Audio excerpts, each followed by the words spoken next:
దేవుని పరిశుద్ధ నామమునకు మహిమ కలుగును గాక. కుడి వచ్చిన మీ అందరికీ ప్రభు పేరిట నా నిండు వందనాలు తెలియజేస్తూ ఉన్నాను. దేవునికి స్తోత్రం. హల్లెలూయా. దేవుని మహాకృప చేత మరి మోషే గురించి దగ్గర వరుసగా 3 ఎపిసోడ్స్ మనం నేర్చుకున్నాం. మరి మోషే దేవుడు ఏ విధంగా తనను కొండపైకి పిలిచి సినాయి పర్వతం మీదకి మరి 40 దివారాత్రులు ఆయన సముఖం అందుండి ఆయన వ్రాసినటువంటి వ్రాతతో వ్రాసిన పలకలను అలాగే ధర్మశాస్త్రంను తీసుకుని రావడానికి మరి మోషేకు దేవుడు కృప చూపించాడు, అందుకే పిలిచాడని మనము నేర్చుకున్నాం. అలాగే ఆలయం గురించి కూడా ఆయన ప్రత్యేకంగా మోషేతో మాట్లాడాడని మరి కొంచెం మనం తెలుసుకున్నాం. ఎలా అని అంటే, నేను వారిలో నివసించున్నట్లు అని చెప్పాడు, నేను దానిలో నివసించినట్లు అని చెప్పలేదు. 25వ అధ్యాయం నిర్గమకాండం 8వ వచనంలో మన మాట స్పష్టంగా మనం చదువుకున్నాం. గతంలో మరలా జ్ఞాపకం చేసుకుంటున్నాం. వారిలో అంటే కొన్ని వేల సంవత్సరాల తర్వాత యేసుక్రీస్తు వారి నరావతారిగా భూమి మీదకి వచ్చి ఆదాము పాపమంతా కొట్టివేసి కడపటి ఆదామైన ఆయన జీవింపచే ఆత్మ గనక మనలను కూడా చేస్తూ ఆయన కొరకు నిలబెట్టుకొని మన దేహాన్నే ఆయనకు ఆలయంగా మలుచుకొని అందులో నివసించబోయే ఆ సంఘటనను ఎప్పుడో మోషేకు చెప్పాడు. దేవునికి మహిమ కలుగునగాక. ఐగుప్తులో ఇశ్రాయేలీలు ఇన్ని సంవత్సరాలు మరి అబ్రహాము సంతానం ఇన్ని తరాల తర్వాత అక్కడికి వెళ్ళి మరలా ఇన్ని తరాల తర్వాత రాబోతున్నారు, ఒక గొప్ప సమూహంగా వస్తారు అని ఇవన్నీ కూడా దేవుడు ముందుగానే చెప్పాడు, చెప్పినట్టే జరిగించాడు. ప్రతిదీ కూడా ఆయన చెప్పి చేస్తాడు. అందుకే సంఖ్యలో అంటాడు, యోగులు అంటాడు, ఆయన మాట అబద్ధమాడ నేరని వాడు, ఆయన చెప్పి చేయకుండా మాట ఇచ్చి స్థాపించకుండా అని వాక్యం చెప్తుంది. కాబట్టి ఏది చెప్పినా అది చేస్తాడని గ్యారెంటీగా నమ్మాల్సిందే. అలాగా దేవుడు వారిలో నివసిస్తానన్న ఆ మాటను మనము చదివినప్పుడు కొన్ని వేల సంవత్సరాలకు ఇంకా జరగబోయే ముందుగానే ఎంత చక్కగా ఆయన రాసి పెట్టాడు. అంటే ఆయన ప్రణాళిక అప్పటికప్పుడు చేసుకుని అర్రే ఇలా చేయకూడదే, ఇది ఇలాగైపోయింది అని అప్పటికప్పుడు మార్చేది కాదు ఆయన ప్రణాళిక అని మనకు బాగా అర్థమవుతుంది. ఆయన జగత్తుత్పత్తికి ముందే క్రీస్తులో మనల్ని ఎరిగాడు అని ఎఫెసీ పత్రికలో రాయబడి ఉంది. మనం ఎవరమో, మనం ఏంటో, మనం ఆయన సొత్తు ఎలాగో ఇవన్నీ ఆయన ముందు ప్రణాళికలోనే ఆయన ముందుగానే తెలియచేసి రాసి పెట్టాడు. ఇది కూడా అలాంటిది. కాబట్టి ఆ ఆలయాన్ని నిర్మించమన్నాడు.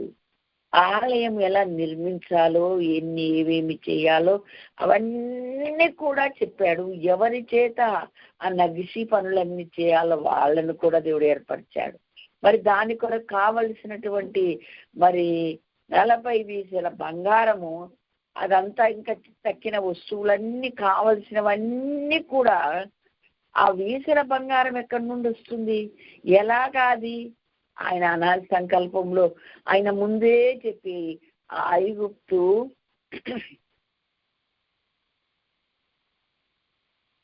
ఐగుప్తులో దేవుడు మరి వాళ్ళ చేసిన చాకిరిని వెట్టి చాకిరిగా వాళ్ళు చేయించుకున్నారు, కానీ దేవుడు దాన్ని అంతా ఒక పోగు చేసినట్టుగా కూడబెట్టినట్లుగా అక్కడి నుండి బయటకు వచ్చేటప్పుడు వారిని దోచుకుంటారన్నట్లుగానే అంత పట్టుకొచ్చారు. ఇన్ని లక్షల మంది వాళ్ళ వెండి బంగారములు ప్రతివాడు తన పొరుగువాన్ని అడిగి తీసుకొని వస్తే ఇప్పుడు మరి ఉండదండి. తేలిగ్గా అది ఆలయం పనికి సరిపడనంత బంగారం వాళ్ళ దగ్గర ఉండిపోయింది. దేవునికి మహిమ కలుగును గాక. ఇంకా దారిలో అవివేకులు, అజ్ఞానులు, బుద్ధిహీనులేమో ఒక దూడం చేయడానికి ఖర్చు పెట్టారు, జ్ఞానులేమో పక్కకు పెట్టారు. అదే ఇప్పుడు పనికొచ్చింది. దేవుని స్తోత్రం. జ్ఞానం కలిగిన వారు ఎప్పుడు కూడా తమ జీవితము, తమ సమయము, తమ దేహము, తమ కలిగిన వెండి బంగారాలన్నీ యేసయ్య కొరకే ఖర్చు పెడతారన్నది అనాది కాలంలోనే రుజువైంది. అది దేవుని కొరకే. ఎందుకంటే ఆయనది ఆయనకి ఇవ్వడానికి ఏమాత్రం సంశయించరు అని జ్ఞానులే ఆ పని చేస్తారని నిర్గమాకాండంలోనే మనకు తేట తెల్లంగా దేవుడు మరి తెలియచేశాడు. దేవునికి మహిమ కలుగును గాక. హల్లెలూయా. ఇంకా దావీదు రాజు కాలంలో ఆ ముందు తరాల్లో మనకు అది కూడా తెలుస్తూ ఉంది. అయితే ఇప్పుడు ఈ ఆలయాన్ని నిర్మించాలి. ఎలా నిర్మించాలి? అరణ్యములోనే నిర్మించాలి. ఆలయాన్ని ఎలా నిర్మించాలి? ఏమేమి అవసరము, ఆ ఆలయం లోపలేం అవసరము, ఇవన్నీ కూడా పూసగుచ్చినట్టు చెప్పాడండి దేవుడు. ఎవరికి? మోషేకు. మోషే కూడా అంతే జ్ఞాపశక్తితోటి అంతే గ్రంథస్థం చేసి ఆ యొక్క బెసలేలుకు, ఆ దాను గోత్రికుడైన ఆ అహోలియాబకు ఇద్దరికి కూడా ఆ విషయాలన్నీ తెలియజేశారు. వాళ్ళు ఆ ఆలయాన్ని, ఆలయం లోపల మరి ఉండే వస్తువులను ప్రతీది మోషే చెప్పుతుంటే కొంతమంది వాళ్ళని తీసుకొని దానికి కావలసిన బంగారం, వెండి వాళ్ళు అర్పిస్తే ఇంకా అక్కడ రాయబడి ఉందమ్మా, వాళ్ళకి అయ్యా సరిపోయింది, ఆలయమునకు ఎంత అవసరమో అంతకంటే ఎక్కువే తెస్తున్నారు, వద్దని చెప్పండి అని మోషేతో చెప్తే మోషే పాలెంలో చాటింపు వేస్తే అప్పుడు ఆగిపోయిందంట. ఎంత ధన్యులయ్యారు నిజంగా ఇశ్రాయేలీయులు. తమ వెట్టి చాకిరీకి ప్రతిఫలంగా దేవుడిస్తే ఎంత సంతోషపడ్డారో అంత సంతోషంగా తిరిగి మనలా దేవునికి ఇవ్వడానికి వాళ్ళు ఇష్టపడినట్లుగా వాక్యం మనకు నేర్పిస్తోంది. దేవునికి మహిమ కలుగును గాక. హల్లెలూయా. అందుకే నా సమస్తము దేవా నీకే ఇస్తాను అని పాట పాడారు ఎందుకంట భక్తులు. నిజంగా ఎందుకనంటే ఒక ఆయన చౌదరి పురుషోత్తం గారు మన తెలుగు కలివి ఆయన రాశాడు. పాటలు రాసినప్పుడు, అయ్యా సకలేంద్రియములారా చాలా మీ పని తీరే, ఇక నా జోలి విలవండి అని. అయ్యా ఇదిగో నా శరీరంలో ఉన్న ప్రతి అవయవం నీ మహిమ కొరకే, నా కొరకు నేను వాడుకోను, నీ కొరకే వాడతానని ఒక చక్కని పాట రాశాడు. ఎందుకంటే ఆ దేహము దేవుని వలన మనకు అనుగ్రహింపబడి మనలో ఉన్న పరిశుద్ధాత్మకు నిలయమని మీరెరుగరా అన్నాడు. నేను లాస్ట్లో ముగింపులో ఒక మాట చెప్పాను, అది రికార్డ్ అయి ఉంటుంది. ఏమని? ఏది మనది కాదు, అన్ని ఆయనవే కదా. అలాగే దేవుడిది దేవుడికి వాళ్ళు ఇచ్చేశారు. చూడండి, ఆయన అన్నాడు, దేహం నీకు నేను ఇస్తున్నాను, మళ్ళీ తిరిగి నాదే, నీకు హక్కు లేదు అని చెప్పాడు. అలాగే భూమి నాది అని చెప్పాడు, వెండి బంగారం నాదని చెప్పాడు. దేవునికి స్తోత్రం. నీ మొదటి సంతానము నాదని నాకని చెప్పాడు కదండి. అలాగా ప్రథమ ఫలాలన్నీ కూడా నాది, దశం భాగం నాది, ఇలాగ అన్ని నాది అనేది మనం లాస్ట్ ఎపిసోడ్లో నేర్చుకున్నాం. కనుక ఆయనది మనలో ఆయనకి ఇవ్వడానికి ఎవరు సంతోషంగా ఇస్తారంటే జ్ఞానం కలిగిన వారే ఇస్తారని వాక్యం ద్వారా మనకు రుజువు అవుతుంది. దేవునికి స్తోత్రం. హల్లెలూయా, హల్లెలూయా. కాబట్టి అలా జ్ఞానం కలిగిన స్త్రీలంతా ఆలయం కొరకు అర్పించారు. ఇంతకీ ఆలయం ఎలా నిర్మించారు, ఏమేమి అవసరం, ఆలయాన్ని ఎలా చేశారనేది ఇది కూడా అమ్మ ఎన్ని ఎపిసోడ్స్ అవుతాయో నాకు తెలియదు. నేను క్రమంగా చెప్తాను మన సమయాన్ని బట్టి. మీరు దయచేసి జాగ్రత్తగా దీన్ని మీరు మళ్ళీ రికార్డ్ చేసుకుంటూ వింటూ ఉండాలని నేను ప్రభు పేరట మనవి చేస్తున్నాను. చూడండి, ఏమేం చేయాలి, ఆలయం ఎలా నిర్మించాలి, ఇవన్నీ ఆయన చెప్తేనే మోషకు తెలిసింది. ఆయన చెప్పినవన్నీ కూడా ఎలా చేయాలి అని ఈయన ఆలోచించి ఎట్లా ఇది అని అనుకోకముందే చెప్పాడు, నేను ఒకడిని అభిషేకిస్తాను, జ్ఞానాత్మతో నింపుతాను, ఆ బెసలేలును ఆ అహోలియను వీరిద్దరిని నేను వివేకమైన జ్ఞానాత్మతో నింపుతా. ప్రతి నగిషి పని, ప్రతి నేను ఏమేం చేయమని అన్ని వాళ్ళు చేస్తారు అని చెప్పాడు. ఇంకొక మాట ఇక్కడ మీకు దయచేసి జ్ఞాపకం చేయాలా, నిర్గమకాండము 17వ అధ్యాయము మరి 8వ వచనము నుండి వీళ్ళు ప్రయాణం చేస్తూ వెళ్తూ ఉంటే అనవసరంగా మరి అమాలేకీలకు వీళ్ళకి ఎదురుకొచ్చి వీళ్ళని యుద్ధం చేశారు వీళ్ళతో. అప్పుడు మోషే అన్నాడు కదా, నేను కొండ శిఖరం పైకి వెళ్తాను, యెహోషువ నువ్వు కొంతమంది యుద్ధం చేయగలిగిన వారందరినీ తీసుకొని వెళ్ళి యుద్ధం చేయకు అన్నాడు. యెహోషువ యుద్ధానికి కొంతమంది యోధులను తీసుకొని వెళ్ళాడు. మోషేనేమో కొండ శిఖరం పైకి ఎక్కాడు. మోషే చేతులు పైకెత్తితే ఇశ్రాయేల్ గెలుస్తున్నారు, చేతులు దించితే అమాలేకీలు గెలుస్తున్నారు. అయ్యో పరిస్థితి ఇలా అయితే ఎలాగా, ఎందుకంటే ఎంతసేపు అని ఎత్తి పెడతాడు చేతులు అని గమనించిన అహరోను హూరు అనే ఇద్దరు కూడా గబగబా కొండ మీద ఒక రాయి తెచ్చి అక్కడ వేసి మోషేని అక్కడ కూర్చుండబెట్టి ఆ చేతులు పైకి ఎత్తి ఉంచమని చెరోవైపు పట్టుకొని చేతులను ఆదుకున్నారు అని బైబిల్లో రాయబడి. అప్పుడు అలాగే చేతులు ఎత్తి ఉండటం మూలాన పూర్తిగా బొత్తిగా అమాలేకులను మరి యెహోషువ తన సైన్యం హతం చేసి పడి. ఇప్పుడు దేశం సరిపోదు, అమాలేకులు ఎప్పుడు ఎక్కడ కనపడ్డా మీరు వాడిని చంపాలి, ఎందుకంటే కారణం లేకుండా వచ్చి మనతో యుద్ధం చేశారని ఒక నియమం దేవుడు చెప్పాడు. అయిపోయింది. అయితే ఆనాడు మోషే చేతులు బరువెక్కగా ఈ ఇద్దరు చెరొక ప్రక్కన ఉండి ఆదుకొనకపోతే అసలు ఇంత విజయం వచ్చేది కాదు. కనుక దేవుడు ఎంత మంచివాడంటే మన దేవుడు ఆయన నామ మహిమ కొరకు, ఆయన ఘనత కొరకు, ఆయన పేరిట ఏ చిన్న పని చేసినా ఆయన మర్చిపోడండి. కృతజ్ఞత లేని మనుషులు చాలా మంది మర్చిపోతారు, కొంతమంది కృతజ్ఞత కలిగిన మర్చిపోరు. దేవుడు అయితే అసలే మర్చిపోడు. ఒకవేళ విరోధంగా చేసినా మర్చిపోడు.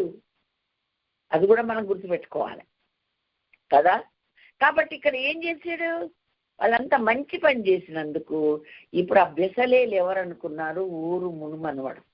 ఆ ఊరు ముని మనవడే బెసలేలు.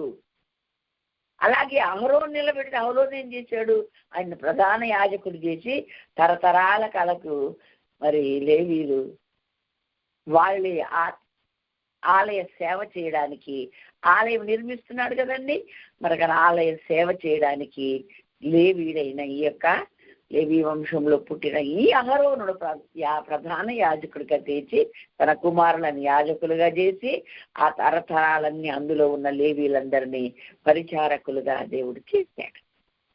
బైబిల్ చదువుతా ఉంటే ఒక ఇష్టమైనది, ఒక పదార్థం తింటూ ఉంటే దాని రుచిని మనం ఎంత కడుపు నిండా ఆస్వాదిస్తాము, ఎంతగా సంతోషంతో తింటాము, ఎంజాయ్ చేసుకుంటూ తింటాము. అట్లా అనిపిస్తుంది నాకైతే వాక్యం. ఆయన ప్రణాళికలు, ఆయన ఉద్దేశాలు, ఆయన ఏర్పాట్లు అందులో మనకు కనబడినప్పుడు నిజంగా ఎంత గొప్ప దేవుడవయ్యా నీవు. నీ ప్రజల కొరకు ఎన్నైనా చేస్తున్నావు, ఎన్ని ప్లాన్స్ అయినా చేస్తున్నావు. అయ్యో ఇది ఎలా అని మనం చింతించాల్సిన అవసరం లేదు.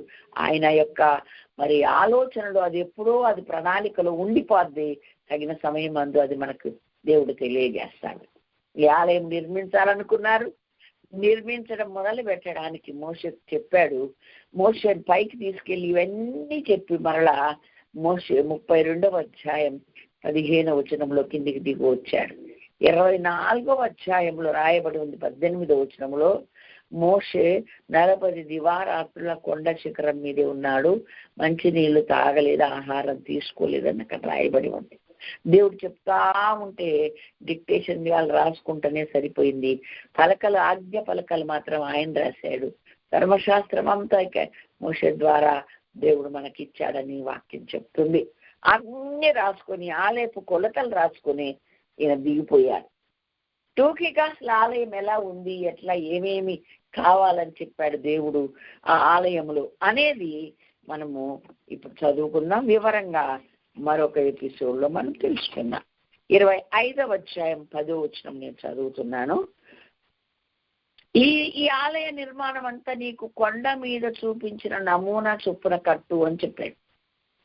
అలాగే బుర్రలో పెట్టుకున్నాడు ఆలోచన, అది కూడా గ్రంథస్థం చేశాడు. వారు తుమ్మకర్రతో ఒక మందసమును చేయవలను, దాని పొడుగు 2 మూరడున్నర, దాని వెడల్పు 3 మూరెడున్నర, దాని ఎత్తు 3 మూరెడున్నర, దాని మీద మేలిమి బంగారు రేకు పొదిగింపవలను, లోపలను వెలుపలను దానికి పొదిగింపవలను, దాని మీద బంగారు జవను చుట్టూ కట్టవలను. ఆ మందసం 16వ వచనం చదువుతున్నా. ఆ మందసములో నేను నీకిచ్చు శాసనములను ఉంచవలను. నేను నీకు 21, 22 చదువుతున్నా. నేను నీకిచ్చు శాసనములను ఆ మందసములో ఉంచవలను. అక్కడ నేను నిన్ను కలుసుకొని కరుణాపీఠం మీద నుండి శాసనముల మందసం మీద నుండి 2 కెరూబుల మధ్య నుండి నేను ఇశ్రాయేలు నిమిత్తం నీకు ఆజ్ఞాపించే సమస్తమును నీకు తెలియచెప్పేదను అన్నాడు. మందసం చేయమన్నాడు. నెక్స్ట్ ఏంటిదండి? మందసము, కరుణాపీఠం, దాని మీద రెక్కలు కలిగిన కెరూబులు చేయమన్నాడు దేవుడు. రెండవది ఏంటిదండి? 23వ వచనం చదువుతున్నా నేను. మరియు నీవు తుమ్మకర్రతో ఒక బల్లం చేయవలను. దాని పొడుగు 2 మూరలు, దాని వెడల్పు 1 మూర, దాని ఎత్తు 3 మూరలున్నర. అలాగే మరలా 30వ వచనం, నిత్యము నా సన్నిధి రొట్టెలను ఈ బల్ల మీద ఉంచవలను. ముందు మందసం, దాని మీద కరుణాపీఠం, రెక్కలతో ఉన్న కెరూబును చేశాడు. ఆ తర్వాత అదే తుమ్మకర్రతో ఒక బల్లం చేయాలి. ఆ బల్ల కొలతలు చెప్పాడు. అది మేలిమి బంగారంతో దాన్ని మొత్తము కప్పేసి దాని మీద సన్నిధి రొట్టెలు దాని మీద ఉంచాలి. 31వ వచనం చదువుతున్నా. నీవు మేలిమి బంగారుతో దీపవృక్షమును చేయవలను. నగిషీ పనిక ఈ దీపవృక్షమును చేయాలి అని చెప్పారు. ఓకే. 4వది ఏంటండి? దీపవృక్షం అంటే ఇంక తెలుసు మనకు అది ఎలా ఉంటుందో. అలా చేయమన్నాడు. అదంతా మేలిం బంగారుతో చేశారు. శాఖలుగా చేశాడు. అది 12, ఒక సైడు 6, ఒక సైడు 6. దీపవృక్షం మీరు ఎప్పుడు చూసి ఉంటారు. అది 6 అంటే 12. గోత్రమునకు మధ్యలో ఒకటి ఉంటుంది. గోత్రం ఆయన సెంటర్ పాయింట్ అయితే ఈ 6 12 గోత్రాలుగా అది చేశారు. తర్వాత ఏం చేశాడు? అది ఏమంటాడు? మధ్యలో గుర్తు చేస్తాడు ఆయన. ఏమని? నీవు కొండ మీద నీకు కనపరచబడిన దాని పోలిక చొప్పునే చేయాలి అంటాడు. ఇప్పుడు ఏంటంటే మందసం చేయించారు, రొట్టెల బల్ల అయిపోయింది, దీపవృక్షములు. 4వది ఏంటిది అని అంటే 30వ అధ్యాయం 1వ వచనం. మరియు ధూపం వేయుటకు నీవు ఒక వేదికను చేయవలను. తుమ్మకర్రతో దాన్ని చేయవలెను. మేలిమి బంగారు రేకులు పొదిగించి దానికి చుట్టూ బంగారు జవలు చేయవలను. ఏంటి? ధూపవేదిక. ధూపవేదిక తర్వాత 4 అయిపోయింది. ఇప్పుడు 27వ అధ్యాయం నేను మొదటి వచనం చదువుతున్నాను. మరియు 5 మూరల పొడుగు 5 మూరల వెడల్పు గల బలిపీఠమును తుమ్మకర్రతో నీవు చేయవలెను. ఆ బలిపీఠము చచ్చౌకముగా నుండవలెను. దాని ఎత్తు 3 మూరలు అని చెప్పి దానికి ఏం చేయాలంటే ఇత్తడి రేకు దానికి పొదిగింపవలెను అని రాశాడు. ఇక్కడ బంగారం కాదు, ఇక్కడ ఇత్తడి రేకును పొదిగింపవలెను అని చెప్పాడండి. తర్వాత ఏంటి? ఇంకా బలిపీఠం తర్వాత ఇక్కడ నేను చదువుతున్నాను, దయచేసి మీరు వినండి. 28వ అధ్యాయం కాదు, కడలది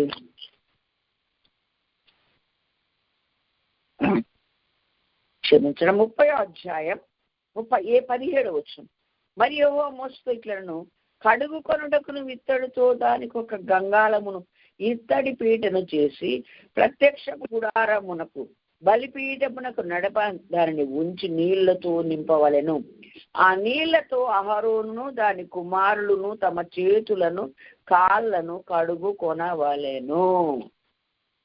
గుడారము నిర్మించమన్నాడండి.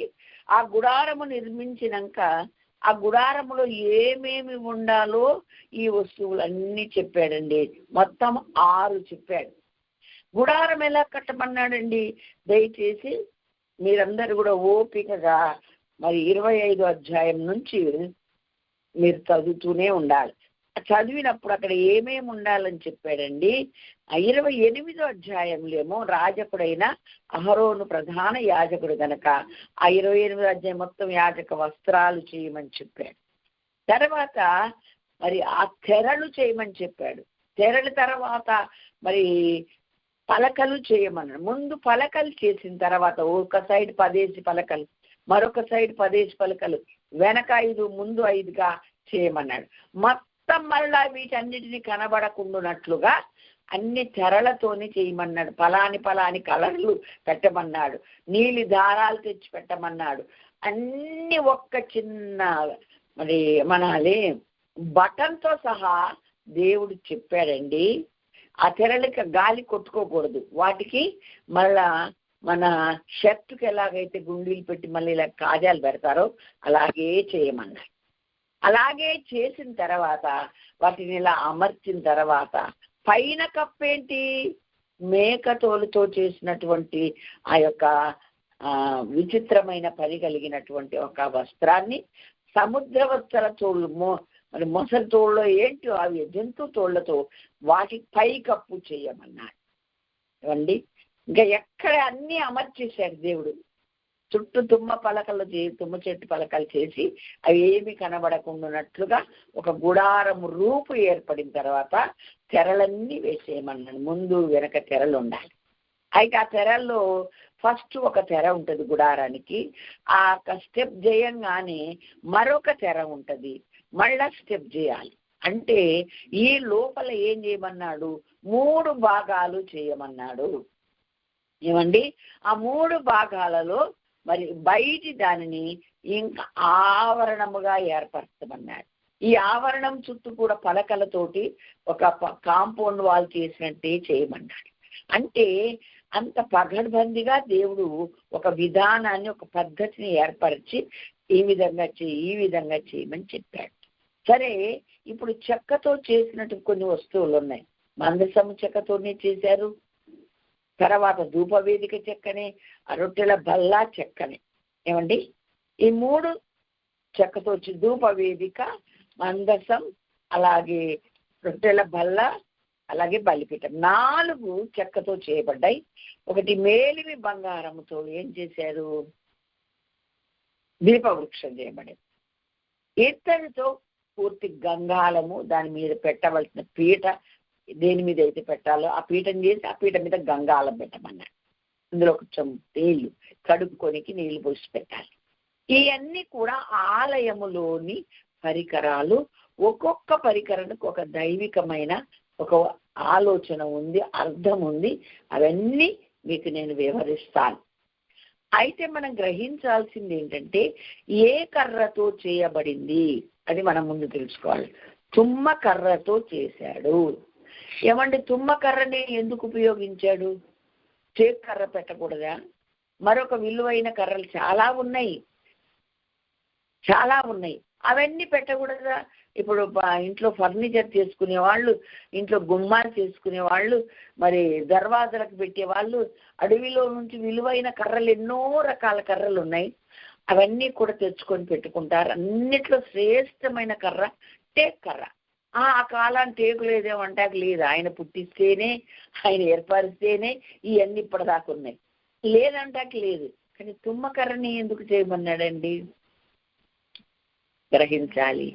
ఆయన ప్రణాళిక ఎంత గొప్పదో, ఆయన ప్రేమ ఎంత గొప్పదో మనం అందరం అర్థం చేసుకోవడానికి దేవుడు ఆ కర్రతో చెప్పాడు. తుమ్మ కర్రను ఎవడు ఇష్టపడ్డాడు, ఆకారానికి అందంగా ఉండదని. ఇవ్వండి, ఎందుకు పనికిరానిదిగా ఉంటది.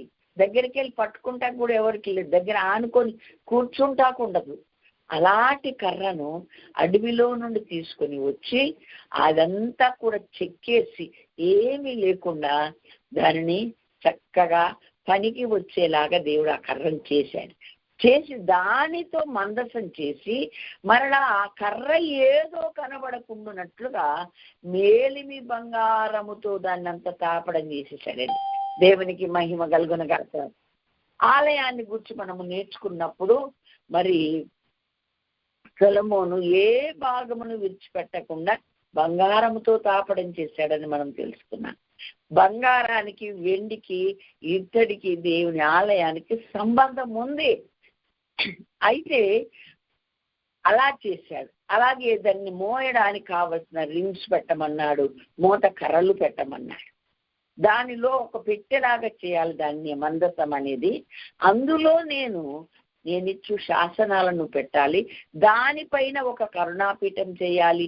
ఆ కరుణాపీఠం మీద ఇట్లా ఆపోజిట్ గా ఉండేలాగా 2 కెరూబులను, రెక్కలతో కప్పబడిన కెరూబులను నువ్వు చెయ్యాలి అని చెప్పాడు. తర్వాత అలాగే ఒక బల్లను చేయాలి, రొట్టెలు ఉంచే బల్లను చేయాలి, అది కూడా తుమ్మకర్రతోనే చేయాలి. ఆ తర్వాత దానికి కూడా మేలిమి బంగారమును మొత్తం కనబడకుండా నువ్వు దాన్ని కవర్ చేసేయాలి అని చెప్పాడు. అలాగే కొలతలు ఇచ్చి ఒక ధూప వేదికను చేయమన్నాడు. సేమ్ అలాగే తుమ్మకర్రతోని చేయాలి, దానికి కూడా మేలిమి బంగారాన్ని తాపడం చేయాలి. అలాగే మరొకటి ఏంటిదంటే బలిపీఠం చేయాలి. ఆ బలిపీఠం కూడా తుమ్మకర్రతోనే చేయాలి. దానికి మాత్రం ఇత్తడిని పెట్టాలి తప్ప బంగారాన్ని పెట్టకూడదు. మేలిమి ఇత్తడితో, శ్రేష్టమైన ఇత్తడితోనేమో గంగాలను చేయమని, దాని పీటను చేయమని చెప్పాడు. ఆ తర్వాత మరి మేలిమి బంగారముతోనేమో దీపవృక్షం చేయమన్నాడు. దేవునికి స్తోత్రం. ఎందుకు పనికిరాని మానవునికి ఆ తుమ్మకర్ర సాదృశ్యం అండి. ఎవరు స్నేహం చేయరు, ఎవరు ఇష్టపడరు మనల్ని. పాపి అయిన మానవుడు ఎవరికి అవసరము లేదు. అలాంటి పనికిరాని మనల్ని ఆయన స్వీకరించి ఆయన మనలను బాగు చేసి, అసలు ఎవరో మనం ఎవరమో ఆలయంలో ఎవరికి ఎవరమో రక్షించబడిన కుల మత మరి గొప్ప బీద తేడా లేకుండా ఆయన చక్కడపు పని చేసి బంగారం పైన తాపడం చేశాడు. అంటే ప్రతి లోపల అది ఏ కర్రో ఎవరికి అర్థం కాకుండా కనపడేది బంగారం మాత్రమే. అందుకనే దాసుడని, స్వతంత్రుడని, గ్రీసు దేశస్థుడని, వాడని, శిథియుడని, భేదములు, స్త్రీ అని, పురుషుడని,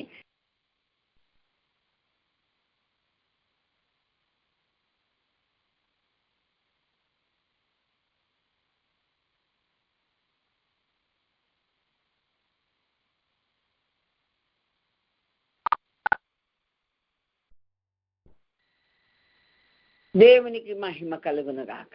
ఈ ప్రతి వస్తువు, ప్రతి ఆలయంలో ఉంచాల్సిన ప్రతిది కూడా తుమ్మకర్రతో చేసి అన్నిటికీ మేలిమి బంగారమును పైన రేకుగా తాపడం చేసి కప్పడం పెట్టారు. అన్ని తుమ్మకర్రతోనే చేయబడ్డాయి. ఒక్క మేలిమి బంగారంతోనే మరి కర్ర కాకుండా ఒక మరి దీప వృక్షం చేయబడింది. ఈ తక్కినవన్నీ కూడా మరి కర్ర ఏంటో కనబడనదు. అసలు ఎన్నుకోకూడని కర్రని ఎన్నుకున్నాడు, దాన్ని పూర్తిగా చెక్కడం పనిచేశాడు. ఆ తర్వాత కర్ర ఏంటో తెలియకుండా బంగారముతో తాపడం చేయమని దేవుడు చెప్పాడు. దేవునికి మహిమ కలుగును గాక. మరి మందసం అయితే ఒక పెట్టెలాగా చేసి అందులో శాసనమును పెట్టమన్నాడు, పలకలు పెట్టమన్నాడు, ధర్మశాస్త్ర మరి శాసనాలను పెట్టమన్నాడు, మరి ఆజ్ఞలు కలిగిన పలకలను పెట్టాలని చెప్పాడు. ఆ తర్వాత మన్నా, బంగారపు పాత్రలో తీసి పక్కకు పెట్టిన మన్నాను కూడా పెట్టాలి, చిగురించిన అహరోను కర్ర పెట్టాలి అని చెప్పాడండి. సరే, ఇవన్నీ కూడా మరొకసారి మనం ఒక్కొక్క దాని విషయమే నేర్చుకోవచ్చు.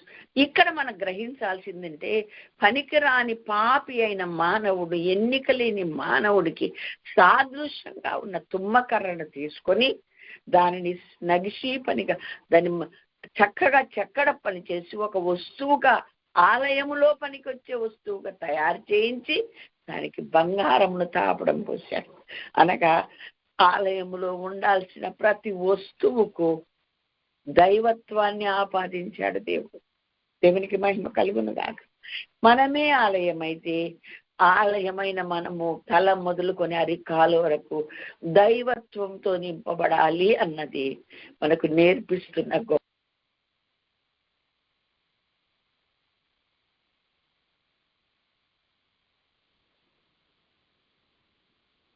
అంటే మనము దైవత్వంతో నింపబడిన వారంగా ఉండాలి అన్నది ఈ ఆలయం నిర్మించే దానిలో ఉద్దేశం అని మనము గ్రహించాలి. తర్వాత దీపవృక్షం అంటే అదంతా మేలిమి బంగారంతోనే చేయబడింది. ఎందుకని మేలిమి బంగారంతో చేయబడిందంటే దీపవృక్షము అభిషేకించబడిన, వెలిగించబడిన జీవితానికి సాదృశ్యం. కాబట్టి వెలిగించబడిన జీవితం అచ్చంగా దైవత్వం లాగే ఉండాలి, వెలుగునివ్వాలి. ఆయన లోకానికి వెలుగైతే నువ్వు నేను కూడా లోకానికి వెలిగే గనక మనము ఇంకా కర్ర అనేది చెగిసి పని కాదు, మేలిమి బంగారం లాంటి వారంగా మనము లోకానికి వెలిగించు వారంగా ఉండాలి. ఈ ప్రత్యక్షపు గుడారములో కిటికీ తలుపులు ఎక్కడ లేవండి. ఈ దీపపు వెలుగే ఆలయం అంతా వెలుగుగా ఉండాలి. దేవుడికి స్తోత్రం, హల్లెలూయా. అనగా వెలిగించబడిన మనము, ఆయన నివసించు ఆలయమే మన అంతరంగం, మన జీవితం అయితే చీకటి అనేది ఎక్కడ ఉండడానికి వీలు లేదు, తావు లేదు అని దీపవృక్షాన్ని గురించి మనకు నేర్పాడు. ఆ బల్ల 12 రొట్టెలు ఉంచబడిన బల్ల ఏంటి అనంటే, గోత్రమునకు ఒక రొట్టె చొప్పున 2 దొంతరులుగా 6 ఉంచి ఆ బల్ల మీద ఉండాలి. అంటే ఇశ్రాయేలీలు ప్రతిరోజు బల్ల మీదికి దేవునికి ఆహారముగా వాళ్ళు రావాల్సి ఉంది. ఆ యొక్క యాజకులు వారు ఆహారముగా ఇవ్వాల్సి ఉంది అని దేవుడు వారి సాదృశ్యంగా చెప్పాడు. మరొకటి, ధూప వేదిక అన్ని కొలతలన్నీ మీరు గమనించి జాగ్రత్తగా చదువుకుంటే ధూప వేదిక కొలత అన్నిటికంటే ఎక్కువ ఉంది. ఈ ధూప వేదికను ఎందుకు ఎక్కువ చేశాడంటే మనం గ్రహించాలి. శాసనాలు ఉంచేది మందసమైతే, వెలిగించబడిన జీవితానికి సాదృశ్యం దీపవృక్షం అయితే, సహవాసానికి సాదృశ్యమైనది బల్ల, రొట్టెలుగా ఉంచబడినటువంటి ఈ బల్ల అయితే, బయట ఏమో బలిపీఠము దాన్ని ఇత్తడుతుంది, అది సమర్పణ జీవితం.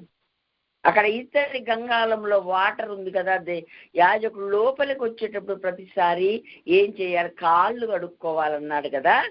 అదేంటంటే అనుదిన శుద్ధీకరణ. దేవునికి స్తోత్రం, హల్లెలూయా.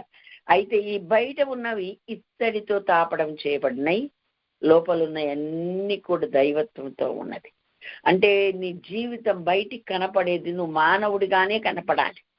ఇత్తడి మానవత్వానికి సాదృశ్యం.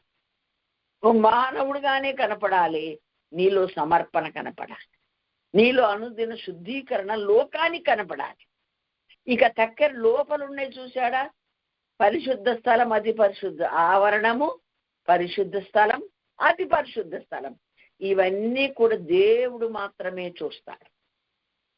ఆ దేవుడు చూసే ఆ ఉన్నతమైన ఆ యొక్క పరిశుద్ధత, దైవత్వం అనేది మన నిండి ఉండాలి అని ఈ ఆలయ నిర్మాణములో దేవుడు ఇంత వివరంగా ఏర్పాటు చేసి మనకు నేర్పిస్తూ ఉన్నాడు.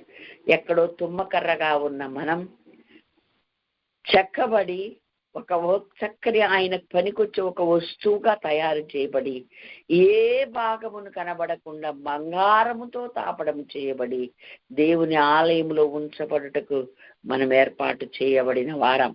అందుకే ఈ తుమ్మకర్ర అని ఎవడు గుర్తుపట్టకుండానట్లుగా మనము కూడా వీడు దాసుడని, స్వతంత్రుడని, ఉన్నవాడని, బీదవాడని, గొప్పవాడని, లేనివాడని, అలాగే గ్రీకు దేశస్థుడని, యూదుడని, సిధీయుడని ఎవడికి తెలియకుండా క్రీస్తులో మనం అందరం ఏకమై ఉన్నట్లుగా ఈ వస్తువులను చూసినప్పుడు మనకు అర్థమయ్యేలాగా దేవుడు ఈ ఆలయంలో ఇవి లిటరల్గా చేయమన్నాడు. ఇప్పుడు ఆధ్యాత్మికంగా మనలో ఈ ప్రక్రియలన్నీ జరిగి మనం ఆయనకు ఆలయముగా మారాల్సి ఉంది అని దేవుని వాక్యం ద్వారా దేవుడు తేటగా మనకు తెలియచేశాడు. ఈ సమర్పణ జీవితం అందరికీ కనపడాలి. అనుదిన శుద్ధీకరణ, మరలా ఆ రొంపులోకి వదిలిపెట్టబడిన పాపంలోకి, శాపంలోకి వెళ్ళని అనుదినము శుద్ధీకరించుకునే ఆ జీవితం అందరికీ అర్థమయ్యేలాగా బయట ఉంటాయి, ఆవరణములో ఉంటాయి. అలాగే ఈ ఆలయానికి ఒక ఆవరణం చేయమన్నాడు. మళ్ళీ ఆవరణం ఎందుకు అంటే మనకు ఒక కట్టడి, మనకు ఒక విధి. కాంపౌండ్లా ఇంట్లో ఉన్నప్పుడు ఎవడు లోపలికి రాకుండా ఎలా అయితే కట్టడి చేయబడి ఉంటుందో, నీకు నాకు కూడా ఒక విధి విధానం, ఒక కట్టడలు, విధులు దేవుడు మన కొరకు ఏర్పాటు చేశాడు. ఎటు పోతే అటు బయటిది లోపలికి రాకూడదు, లోపలికి లోపలి బయటికి వెళ్ళను. ఒక పద్ధతి, ఒక విధానాలు చెప్పాడు దేవుడు. అలాగే గుడారముగా వేసాడు. మరి ఎందుకండి? అందులో ఏమన్ని చెక్కతో, తుమ్మ చెక్కతో చేయబడ్డాడు. పైదేమో గుడారంగా ఆ తెరలతోటి, పలకలతో ఎందుకు చేశాడు అని అంటే, ఇది శిథిలమైపోయే గుడారమే, నీవు నేను శిథిలమైపోయే గుడారమే అని మనం ఎప్పుడు గుర్తు పెట్టుకోవడానికి దేవుడు అట్లాగా ఆ ఆలయాన్ని నిర్మించాడు. చూడండి, పైన చూసే మేకతో చేసిన అది సముద్ర వస్తలతో తోళ్లతో చేసిన పైకప్పుగా ఉంటాయి. పైకప్పు ఆలయం ఎప్పుడైతే మొత్తం పూర్తయిపోయిందో, పైకప్పు కూడా వేయబడిందో అప్పుడు ప్రతిష్ఠించబడుతుంది. ప్రతిష్ఠించబడినప్పుడే మహిమ మేఘం దిగొస్తుంది. అలాగే దేవుడు కోరిన స్థాయిలోకి మనం మలచబడినప్పుడే మనలోకి మహిమ, దేవుని మహిమ, దేవుని అభిషేకం, దేవుని యొక్క మరి వెలుగు మనలోనికి వస్తుంది అని ఈ ఆలయ నిర్మాణంలో దేవుడు ఈ చక్కని మాటలను మనకు తెలియచేస్తూ ఉన్నాడు. దేవునికి స్తోత్రం, హల్లెలూయా. మందిరం పూర్తయి ప్రతిష్ఠించబడినప్పుడే ఆ మహిమ మేఘం మన మీదకి దిగి వస్తుంది అని దేవుని వాక్యం ద్వారా మనం తెలుసుకుంటూ ఉన్నాం. దేవునికి స్తోత్రం, హల్లెలూయా. ఇంకా ఒకటి గుర్తు పెట్టుకోవాలి, పైన చూస్తే అంత తెరలు, ఆ సముద్ర వస్తల తోళ్ళు, ఆ పైన మేకతో తయారు వెంట్రుకలతో చేసినటువంటి ఆ వస్త్రం లాంటిది, ఇవన్నీ కనపడతాయి. లోపలికి వెళ్తే ఏ వస్తువు చూసినా బంగారంతోనే ఉంది కనుక బంగారం మెలమెల మెరిసిపోతుంటది అనమాట. దేవునికి మహిమ కలుగును గాక. అంటే పైకి నల్లోడు, తెల్లోడు, కర్రోడు, మున్నోడు, ఏ గూనోడు, చిన్నోడు, పెట్టోడు, ఇలా ఆకారాలు ఉంటాయేమో, కానీ నీవు మాత్రం ఎవరైనా అంతరంగం దైవత్వంతో కూడినదై ఉండాలి అని వాక్యం ద్వారా మనం తెలుసుకుంటూ ఉన్నాం. ఈ అన్ని అంతరంగములు ఎన్నో సంవత్సరాల తర్వాత కొత్త నిబంధన కాలములో మీరు దేవుని ఆలయం, దేవుని ఆత్మ మీలో నివసిస్తుందని మీరు ఎరగరా అని చెప్పిన ఆది నెరవేర్పే ఇక్కడ ఈ లిటరల్ గా భూమి మీద చేసి చూపించాడు దేవుడు. దేవునికి మహిమ కలుగును గాక. అందుకే పదే పదే చెప్పాడు, కొండ మీద నేను నీకు చూపించిన ఆ రూపంలో నేను చేయాలి తప్ప వేరొక రీతిగా చేయకూడదు. దేవుని స్తోత్రం. మరల జ్ఞాపకం చేసుకున్న ఆవరణములో బలిపీఠం ఉంటుంది, అది సమర్పణ జీవితానికి సాదృశ్యం. గంగాళం ఉంటుంది, అది అనుదిన శుద్ధీకరణకు సాదృశ్యం. ఒక స్టెప్ లోపలికి వేయగానే పరిశుద్ధ స్థలములో ఏముంటుంది అంటే, ఎడమ ప్రక్కకు దీప వృక్షం ఉంటే కుడి ప్రక్కకు రొట్టెల బల్ల ఉంటుంది. ఓకే, ఆ రొట్టెల బల్ల సహవాసానికి, అలాగే వెలిగించబడిన జీవితానికి సాదృశ్యంగా ఉంటుంది. మరల మధ్యలో తెర ఉంటుంది. మరలా తెరకు ఆవలి వైపున ఒక అడిగేస్తే అక్కడ మరలా కుడి వైపు మందసం ఉంటుంది. మందసం మీద కరుణాపీఠం, దానిపైన మరి ఆపోజిట్ గా ఉన్నటువంటి 2 రెక్కలు కలిగిన కొరువులు ఉంటాయి. ఆ తర్వాత ఎడం వైపుకు దీప వృక్షం ఉంటుంది. దేవునికి ధూపవేదిక ఉంటుంది. ఆ ధూపవేదిక మీద 4 రకాల దేవుడు చెప్పిన ఆ వస్తువులను పొడిగా చేసి యాజకుడు ఆ బలిపీఠం మీద నిప్పుల మీద వేస్తే అది ఒక చక్కని సాంబ్రాణి పొగ వస్తుంది. దేవుడు మనందరితో మాట్లాడే ఒక ప్రక్రియ, అనగా ప్రార్థన ధూపములాగా ఆయన సన్నిధికి వెళ్తే ప్రార్థన ద్వారానే దేవుడు దిగి వచ్చి మనతో మాట్లాడతాడని మనం గ్రహించాల్సి ఉంది. నీ ప్రార్థన దేవుణ్ణి భూమి మీదకి తీసుకురప్పిస్తుంది, సమస్యల పరిష్కారానికి రప్పిస్తుంది, అలాగే దుష్టుడితో యుద్ధం చేయడానికి దేవుణ్ణి రప్పిస్తుంది. అది దేవుడు మనకు నేర్పించిన గొప్ప సత్యం. దేవునికి స్తోత్రం, హల్లెలూయా, హల్లెలూయా. మన ప్రార్థనకి ఎంత శక్తి ఉందంటే, ఆ దేవాతి దేవుడు సింహాసనాసీనుడైన ఆయనే దిగి వచ్చేంత శక్తి, కిందికి దింపేంత శక్తి మన ప్రార్థనకు ఉంది. ఎలా చెప్పగలుగుతావమ్మా అంటే, నిర్గమకాండం 2వ అధ్యాయం చివరి వచనాలు చదివితే అక్కడ వారి మొర దేవుని సన్నిధికి వెళ్ళిందని, వారి నిట్టూర్పులు దేవుడు చూశాడు, వారి కష్టం బాధ చూశాడని, అందుకే నేను దిగి వచ్చాను, నేను చూచే దేవుణ్ణి, వినే దేవుణ్ణి, అక్కడే ఉండను, దిగి వస్తాను విడిపించటకు అని చెప్పారు. అది మన ప్రార్థన. దేవుణ్ణి మన దగ్గర దిగొచ్చి మన సమస్యలను విడిపించి మన శత్రువుతో యుద్ధం చేసి మనకు విజయం ఇవ్వడానికి మన ప్రార్థన దేవుని దింపగలదనమాట. దేవునికి మహిమ కలుగును గాక. కాబట్టి ఆ కెరూబులో ఉండే ఆ యొక్క కరుణాపీఠం మీద నుండి దేవుడు అక్కడ నిన్ను కలుసుకుందును, అక్కడ నీతో నేను మాట్లాడుదును అని దేవుడు చెప్పాడు. దేవునికి మహిమ కలుగును గాక. కనుక నీవు నేను ఈ ఆలయంలోని 6 వస్తువులకు మనమే సాదృశ్యం. ఈ 6 వస్తువులు మనలో జరిగే అంత ఆధ్యాత్మికమైన క్రియలకు సాదృశ్యం, మార్పుకు సాదృశ్యం. దేవునికి స్తోత్రం. హల్లెలూయా, హల్లెలూయా. కాబట్టి ఈ బలిపీఠం మీద లేవికాండం 6వ అధ్యాయం 13వ వచనం మీద చదువుకుంటే ఈ బలిపీఠం మీద నిత్యము అగ్ని మండుతూ ఉండాలి అని చెప్పాడు. ఎందుకండి నిత్యం అగ్ని మండుతుండాలి అంటే, ఎప్పుడో ఒకసారి సమర్పణ కాదు, ఎప్పుడో ఒకసారి మరి జీవితం నలగగొట్టుకోవడం కాదు, అనుదినము ఆ స్థితి మనకు కనపడాలి. అనుదినము నలగగొట్టబడి దేవునిచే అంగీకరించబడి శరీరం సంబంధమైన ప్రతిక్రియ కాల్చబడుతూ దహించబడుతూ ఆయన మనల్ని అంగీకరించే ఆ యొక్క దహన బలి అనునిత్యం మన జీవితంలో జరుగుతుండాలి అని సాదృశ్య రూపకంగా దేవుడు చెప్పాడు. శుద్ధీకరణ కూడా అనుదినం ఉండాలి. దేవునికి స్తోత్రం. హల్లెలూయా. కాబట్టి ఎప్పటికప్పుడు ఇహలోక మాలిన్యం అంటకుండా తనను తాను కాపాడుకుంటే నిజమైన భక్తి అని యాకోబు పత్రిక 1వ అధ్యాయం 27వ వచనంలో రాశారు. మనందరికీ ఆ విషయం తెలుసు. కాబట్టి ఈ దేవుడు భూమి మీద లిటరల్ గా కట్టించబడిన ఈ యొక్క ఆలయం గురించి ప్రభు ఏం నేర్పిస్తున్నట్టే, ఆలయము నీవే అని కొత్త నిబంధనలో చెప్పాడు.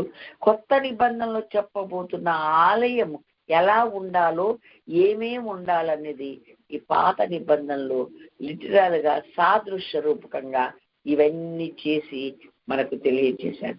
మీరు బాగా గుర్తుపెట్టుకోవాలి. 6 రకాలైనటువంటి విధి విధానాలు నిత్యం మనలో ప్రక్రియ జరుగుతూ ఉండాలి. బయట కనపడేది బలిపీఠం, దానికి ఇత్తడిని తాపటం వేశాడు. నిత్యం దాని మీద అగ్ని మండుతూనే ఉండాలి. ఆ వైపున ఉన్నది ఆవరణములో గంగాళం, అది ఇత్తడిది. దానిలో ఉన్న నీళ్లతో శుద్ధీకరణ చేసుకోవాలి. అంటే ఇత్తడి మానవ స్వభావానికి, మానవుడికి సాదృశ్యం. అయితే నీకు అనుదిన శుద్ధీకరణ అవసరం. నీకు అనుదినము నలగగొట్టబడి సమర్పణగా నీ మీద దహన బలి దని అంగీకరించబడే రీతిగా అర్పించబడడం అవసరం. ఆ తర్వాత లోపలికి వెళితే వెలిగించబడిన అభిషేకించబడిన దీపవృక్షం కనబడుతుంది. అది మొత్తం ఆలయమంతటికి వెలిగించేదిగా ఉంటుంది. ఇంకొక వైపున మరి తుమ్మకర్రతో చేయబడిన బల్లే కానీ దాని మీద మరి ఇశ్రాయేలు గోత్రాలను ఉద్దేశించిన 6 దొంతరులతో రొట్టె ఉంటుంది. అంటే ఇది సహవాసానికి సాదృశ్యమని వాక్యం ద్వారా మనం తెలుసుకుంటున్నాం. ఆ రొట్టెల బల్ల కూడా దాని ఏంటో ఏమో తెలియకుండానట్లుగా అది బంగారముతో తాపడము చేయబడింది. ఆ తర్వాత ఒక తెర ఉంటుంది. మన ఆవలి వైపుకి వెళ్ళగలిగితే యాజకుడు ఏడాదికి ఒక్కసారి అక్కడికి అతి పరిశుద్ధ స్థలములోకి వెళ్తాడు. అక్కడ కుడివైపున మందసం ఉంటుంది. ఆ మందసాన్ని ఏమన్నారు, దాని మీద కరుణాపీఠం ఉంటుంది. అది ఆపోజిట్ పొజిషన్ లో ఉండే 2 కెరూబులు దాని మీద ఉంటాయి. దేవునికి స్తోత్రం. హల్లెలూయా. దేవుడు అక్కడ నుండే మనతో మాట్లాడతాడు. ఆ మందసము పెట్టె లాంటిది. అందులో ఏముంటుందంటే దేవుడు తన వ్రేలితో వ్రాయబడిన ఆజ్ఞలు కలిగిన 2 పలకలు ఉంటాయి. శాసనం ఉంటది, ధర్మశాస్త్రం ఉంటుంది అక్కడ. ఆ తర్వాత మన్నా బంగారు పాత్ర ఉంటుంది. అహరోను చిగురించిన కర్ర ఉంటుంది. దేవునికి స్తోత్రం. హల్లెలూయా. ఇక్కడ ధూపవేదిక ఉంటుంది. ఆ ధూపవేదిక కూడా తుమ్మకర్రతోనే చేయబడింది. అది ఏం కర్రో తెలియకుండానట్లుగా బంగారముతో మొత్తం తాపడము చేయబడి ఉంటది. అక్కడ దేవునికి ధూపం వేసినప్పుడు ఆ పొగ ఆయన ఆగ్రహించి, అనగా ఆ ప్రార్థనా ధూపం ఆయన దగ్గరికి వెళ్తే సాయంకాల నైవేద్యం వలె ఉండును గాక.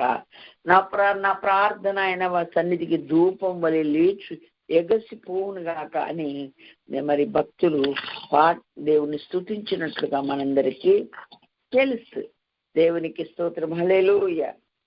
141వ కీర్తన 2వ వచనం నేను చదువుతా. ప్రార్థన ధూపం వలెను నేను చేతులెత్తిన సాయంకాల నైవేద్యం వలను నీ దృష్టికి అంగీకారములగును గాక అని చెప్పాడు దేవుడు.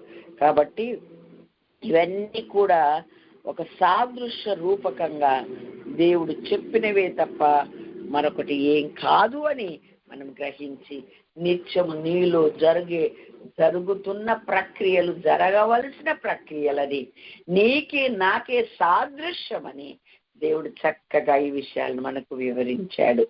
ఆలయం అంతా కూడా చుట్టూ కూడా పలకలతో అలాగే తెరలతో కప్పబడి ఉంది.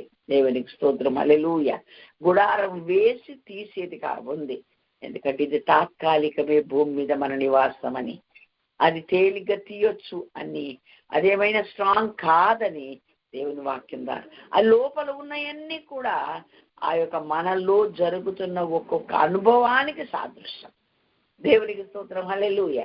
ఈ అన్ని 6 ప్రక్రియలు నిత్యం మన ప్రతి విశ్వాసి జీవితంలో ఉండాలి, జరగాలి. అదే ఒక క్రైస్తవ జీవితానికి సాదృశ్యం, దేవుడు నివసించే ఆలయానికి సాదృశ్యమని దేవుని వాక్యం ద్వారా మనము నేర్చుకుంటూ ఉన్నాం. దేవుని ఆలయమని ఆయన మీలో నివసించుటని మీరు ఎరగరా అన్నాడు.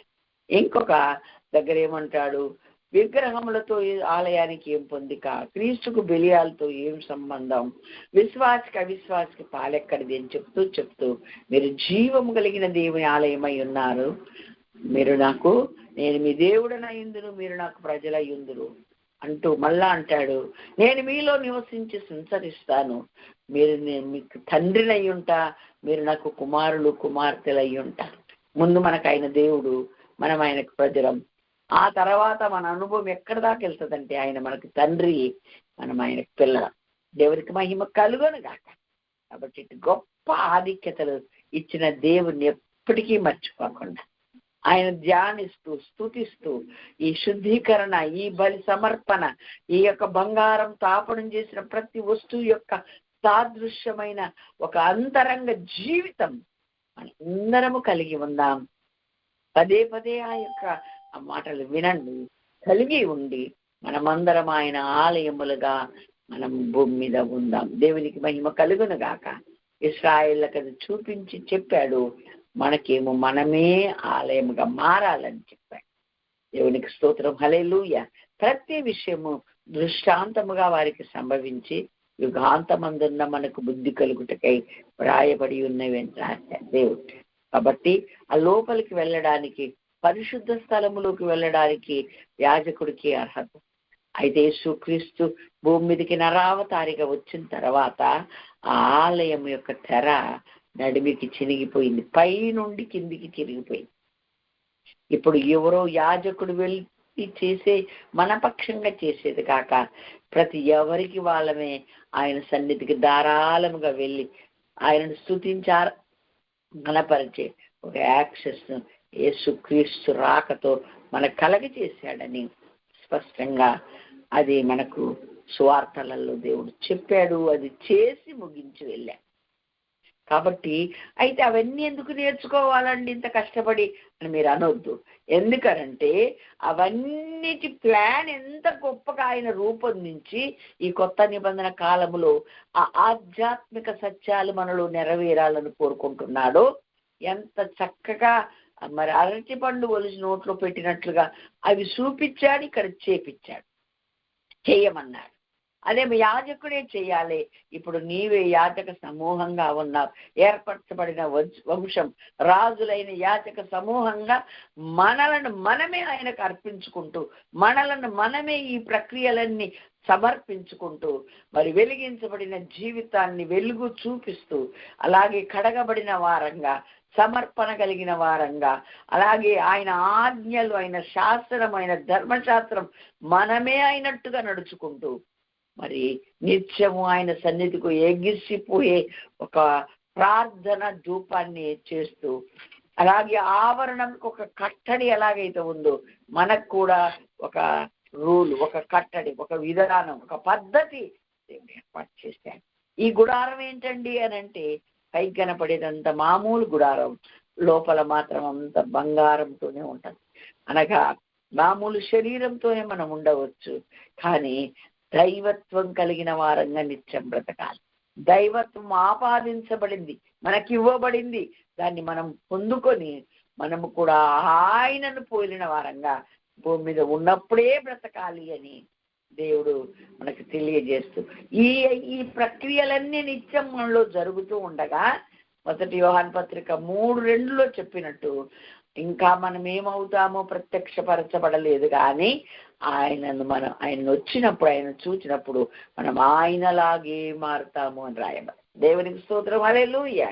కనుక యుగ యుగాలు మనము ఆయనతో ఉంటాం. ఒక సత్యం గమనించాలి. ప్రకటన గ్రంథం 21వ అధ్యాయం 21వ వచనంలో ఉందమ్మా. ఏమనంటే అక్కడ ఆలయంలో అసలే అక్కడ పరలోకములు ఎక్కడ చూసినా దీపం లేదు, గొర్రెపిల్లే దానికి దీపం, ఆలయం లేదు, అది ఆయనే ఆలయం అన్నాడు. అంటే ఏంటండి? నీవుకి దేవుని ఆలయం అని చెప్పాడు మనకు. మరి ఆయనకు కూడా పరలోకంలోకి వెళ్ళేసరికి ఎక్కడ ఆలయం కనపడలేదు యోహానుకు. నేను చదువుతున్నాను 21. దాని 12 గుమ్మములు 12 ముత్యములు, ఒక్కొక్క గుమ్మం ఒక్కొక్క ముత్యంతో కట్టబడినది. పట్టణపు రాజ్య వీధి శుద్ధ సువర్ణమయమై స్వచ్ఛమైన స్ఫటికమును పోలి ఉన్నది. దానిలో ఏ దేవాలయము నాకు కనపడలేదు. సర్వాధికారి అయిన దేవుడగు ప్రభువును గొర్రె పిల్లయు దానికి దేవాలయమై ఉన్నారు. దేవుని మహిమే దానిలో ప్రకాశించుతున్నది. మరి గొర్రె పిల్లయే దానికి దీపం. అక్కడ దీపం ఆయనే, అక్కడ ఆలయం ఆయనే. ఇప్పుడు ఆలయం ఆయనే అయినప్పుడు నీవు కూడా ఆలయంగానే ఉన్నావు కదా, ఆలయంగానే బ్రతుకుతున్నావుగా, బ్రతికావుగా. అన్ని ఆలయంలో ఉండవలసినవి నీలోనే ఉన్నాయిగా. ఆ ప్రక్రియలను నువ్వు జరిగించావు కదా. ఇప్పుడు నీవేమైతావు? ఆలయముగా ఎత్తబడి ఆయన దగ్గరికి వెళ్తే ఆయనలో కలిసిపోతావు.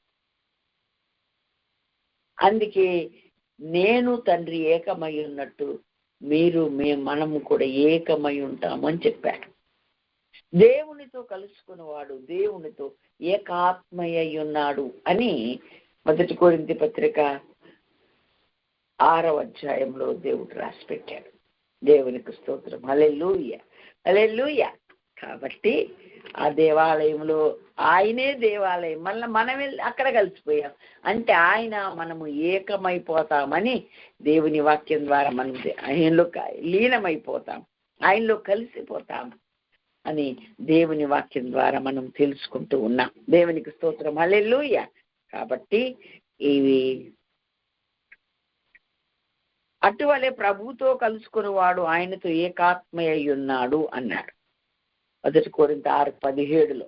19లో మీరు దేవుని ఆలయమై ఉన్నారని, దేవుని ఆత్మ మీలో నివసించుచున్నారని మీకు తెలియదా?